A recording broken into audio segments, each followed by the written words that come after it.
This week, when we start Parshat Shmot, and the Sefer of Shmot begins for the rest of the Torah of Moshe Rabbeinu, our leader, the one who gave us the Torah, brought us out of Egypt, and brought us up until the land of Israel.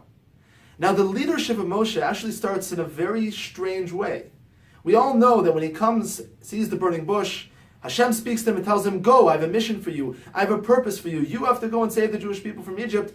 Moshe's first response is, "No, I don't want to go. Don't send me. Why should it be me?"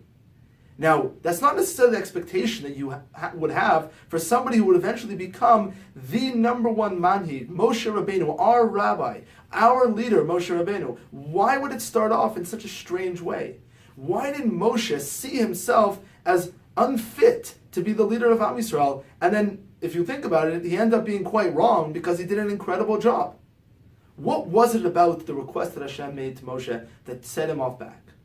The first answer you can give is probably a sort of humility. But it seems like there's something more going on here. And if you take a look at the whole story, it seems that maybe Moshe's right. Maybe Moshe is not the right pick. Why did Moshe get the first choice of being the leader of Am Yisrael? Who was he?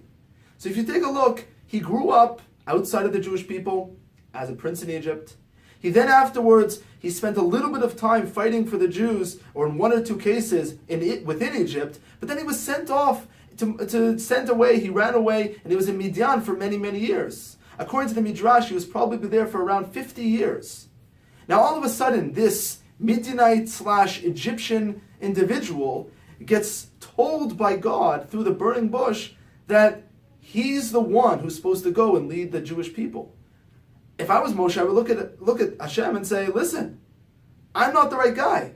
I'm hardly even connected somewhat to the community. What does that have to do with me? And if I go there, they're going to look at me and say, who's this Egyptian or this Midianite coming to tell us that God is going to save us? Go ask Aaron. Aaron, he is the most natural choice. He's already been part of the people. He's the one who's there." Meaning Moshe was the real outsider. Why would anybody want to choose the outsider over the people that know the way of the land? They know what's going on. They know the people. They know the players. Why is Moshe chosen? And I think that Hashem is giving us a very, very powerful picture of what it means to be a Jew.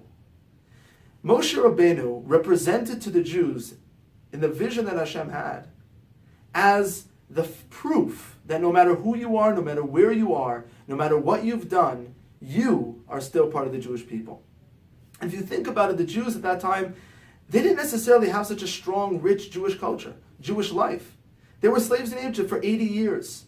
Their memories of their forefathers, the stories maybe feel faint, but in general, they saw themselves as slaves in Egypt and within the Egyptian society. Why would they be fit to be saved? Hashem is coming to tell them, listen, there's something about being Jewish that is intrinsic, that never changes, never wavers, no matter what. The brit that I made with Avram Avinu, the covenant that I made is never ending. And I'll take somebody who is the least within the Jewish community you can possibly imagine, an Egyptian, a Midianite, who was born Jewish, and I can tell you that he's going to be the one who's going to be the leader of the Jewish people. And maybe that could be the symbolism of the burning bush. To have a fire, a burning bush, something that never is consumed no matter what, is symbolic of the fact that no matter where we are as the Jewish people, no matter what we've gone through, the pogroms, the galut, or even the highest of heights, we will never change as being and never be consumed by the fire around us and stay strong as the people of God. Shabbat Shalom.